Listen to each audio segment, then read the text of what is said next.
총선 본투표 하루 남았습니다. 여당은 범야권의 200석을 언급하면서 개헌저지선 확보를 위한 경계를 강화하고 있습니다.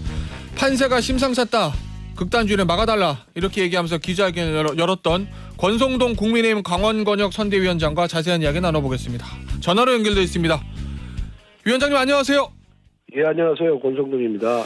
자, 위원장님은 국민의힘은 강원권역 선대위원장 맡고 계신데요. 일단 강원 지역부터 시작해서 이 전체 판세 어떻게 보고 계시는지 좀 궁금합니다, 위원장님.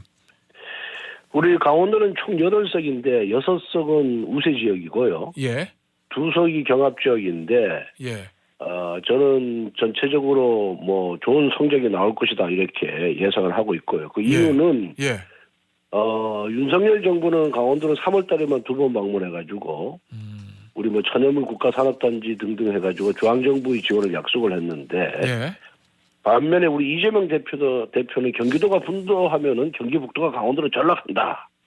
예. 이렇게 하면서 강원도를 완전히 비하를 했거든요. 예. 본인이 나중에 사과는 했습니다만. 예. 사과도 아니고 뭐 유감표명 정도 했죠. 예. 그래서 이런 것들이 우리 도민들의 자존심을 짓밟았기 때문에 예. 표로 나타날 것이다. 저는 그렇게 예상을 하고 있습니다. 강원은 그렇다고 보고요. 전국 예. 판세는 어떻습니까? 글쎄 저는 뭐 이제 제 선거에만 사실 몰두를 했기 때문에 예. 전국 판세에 대한 어떤 자료나 정보를 갖고 있지 않거든요. 예. 그런데 각종 언론이나 뭐 여론조사 지표를 보면은 개헌 저지선은 확보하겠지만은 네. 소위 말해서 그 패스트 트랙 그걸 쓸 수 있는 걸 저지하기 위한 120석이 넘어야 되잖아요. 그렇죠. 예, 그런 패스트 트랙을 저지하기 위한 또 일방적인 그런 통과를 저지하기 위한 의석을 과연 확보할 수 있을 거냐에 대한 의문이 있었고, 예. 그래서 제가 긴급히 기자회견을 한 이유는 예. 우리 국민들께서 문재인 정부 5년 동안 얼마나 많은 그런 민생고와 부동산 정책 실패를 해서 많은 고통을 느꼈고 또 민주당이 다수 의석을 갖고 얼마나 또 폭거를 했는지에 대해서 예. 좀 잊고 계신 것이 아닌가. 그래서 그런 면을 좀 더 강조를 하고 또 네. 새로운 극단주의 세력들이 국회로 들어왔을 때 예. 과연 대한민국이라는 나라가 제대로 굴러갈 수 있을 것이냐, 앞으로 미래를 향해서 나아갈 수 있을 것이냐에 대한 그런 우려 때문에 예. 기자회견을 한 것입니다. 그 말씀하셨던 대로 권성동 위원장은 사실은 이제 강릉에 한동안 오래 계셔서 이제 지역 선거에 몰두하셨던 거를 저도 이제 알고 있는데 예. 그런데 이렇게 급작스럽게 서울로 상경해서 기자회견까지 하신 걸 보면 그만큼 지금 여당의 상황이 좋지 않은 거를 보여주고 있는 거다 이렇게 제가 이해도 되겠습니까? 예, 맞습니다. 예, 그렇게 우리 편에 유리하진 않죠. 예. 그러면 앞서 말씀하신 대로 보면 개헌 저지선은 확보하겠지만 패스트트랙 저지선은 확보하기가 어려울 수도 있다는 얘기는 100석에서 한 120석 사이 이 정도 전 보고 계시는 거예요?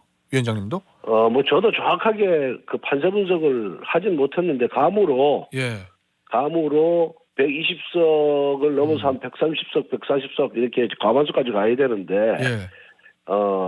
지금 상황에서 그냥 있다고 하는 좀 어렵지 않겠냐는 그런 판단 하에서 제가 발언한 겁니다.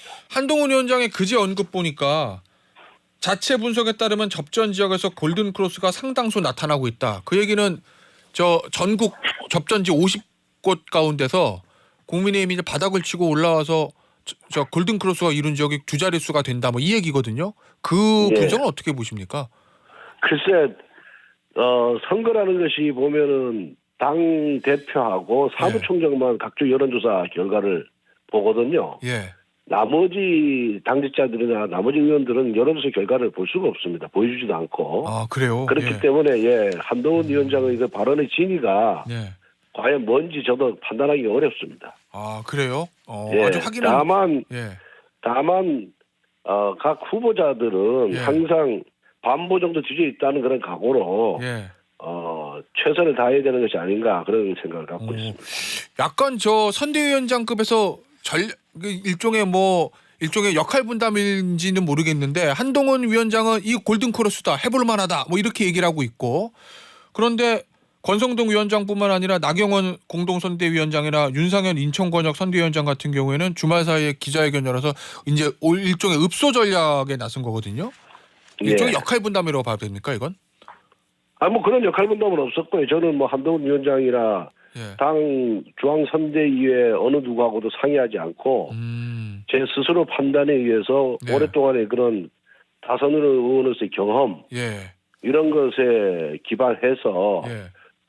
긴급히 상경 기자회견을 한 것이고 또 또 한동훈 위원장이나 뭐 또 윤지옥 원내대표는 아마 어떤 정보를 갖고 있을 거예요. 예. 그 정보에 기반해서 아마 발언하는 것이 아닌가 그렇게 생각하고 있습니다. 그 얘기는 권성동 위원장께서는 구체적인 데이터를 본 건 아니지만 지금 돌아가는 판사가 여건이 불리하기 때문에 이거 최소한의 의석수는 줘야 되겠다, 달라고 호소해야 되겠다 이런 판단을 하셨다는 거죠.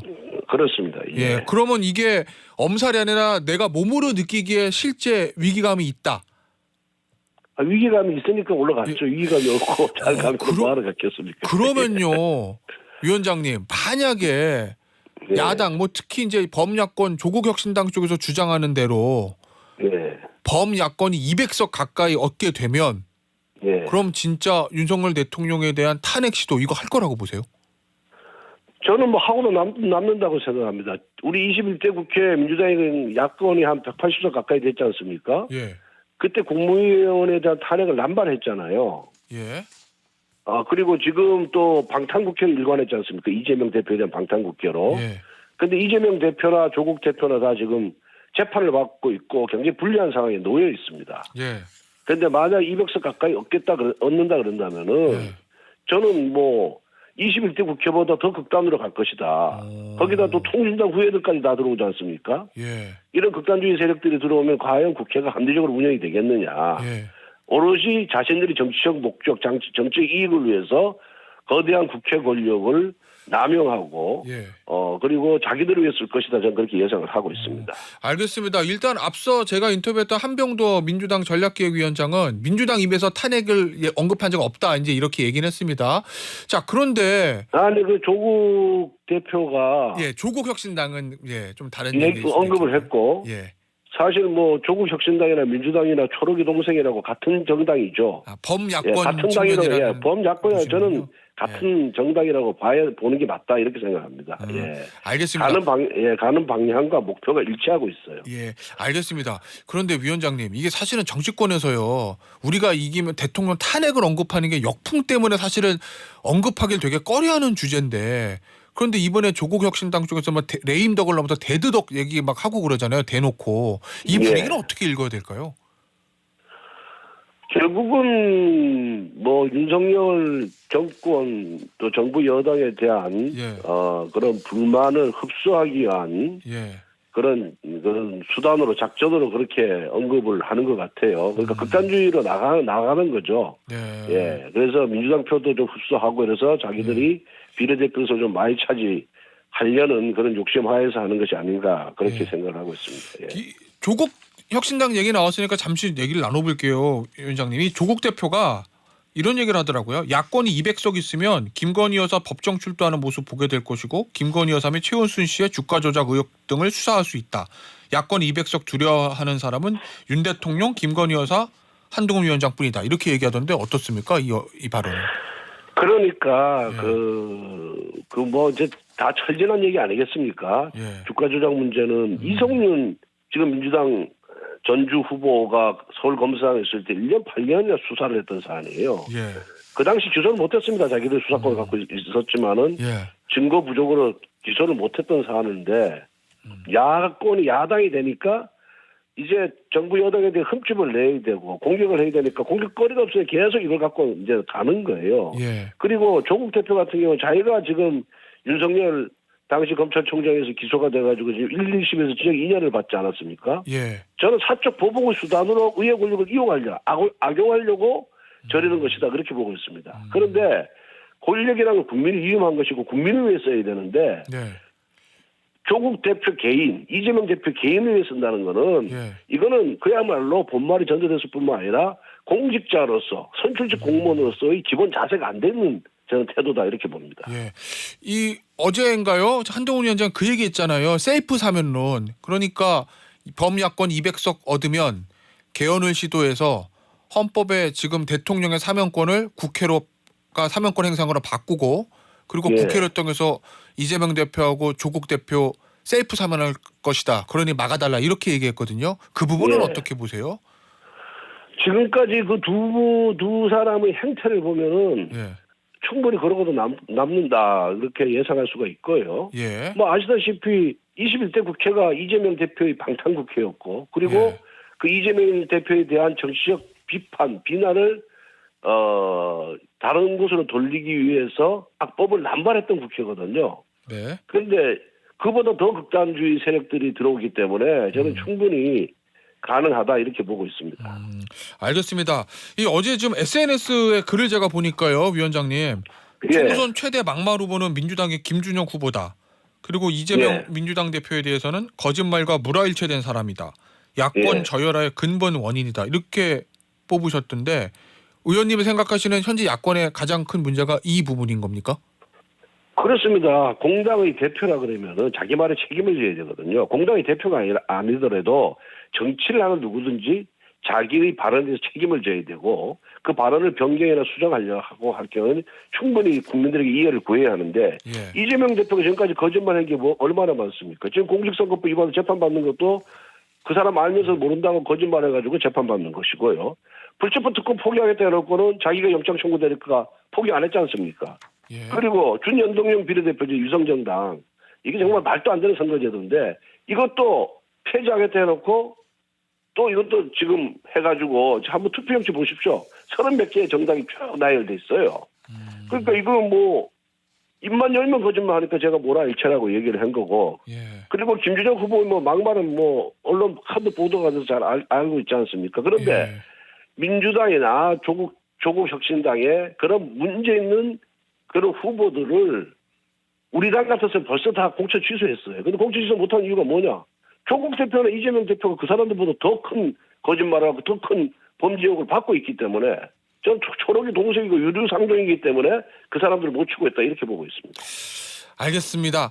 그 마지막 짧게 질문을 드리면 어제 국민의힘 양산갑 윤영석 후보가 문재인 대통령에 대해서 막말하는 표현이 있었습니다. 후보가는 협박 의도는 없었다 이렇게 해명하고 유감 표명하긴 했는데 이 부분은 어떻게 보세요, 위원장님? 글쎄 제가 선거운동에 몰두하느라고 예. 사실은 그 윤영석 의원 발언을 제가 접해보지 못해서 예. 뭐를 평가하기는 어렵습니다만은 예. 사실 전직 대통령이 이 총선에 개입하는 것 자체가 예. 모양새가 사납지 않습니까? 알겠습니다. 그것도 양산에 거주하고 있는 문재인 대통령이니까 아마 알겠습니다. 거기 순간적으로 욱해서 발언한 것이 아닌가 이렇게 보고 있습니다. 알겠습니다. 오늘 인터뷰 여기서 마무리하도록 하죠. 국민의힘 권성동 광원권역 선대위원장이었습니다. 위원장님 감사합니다.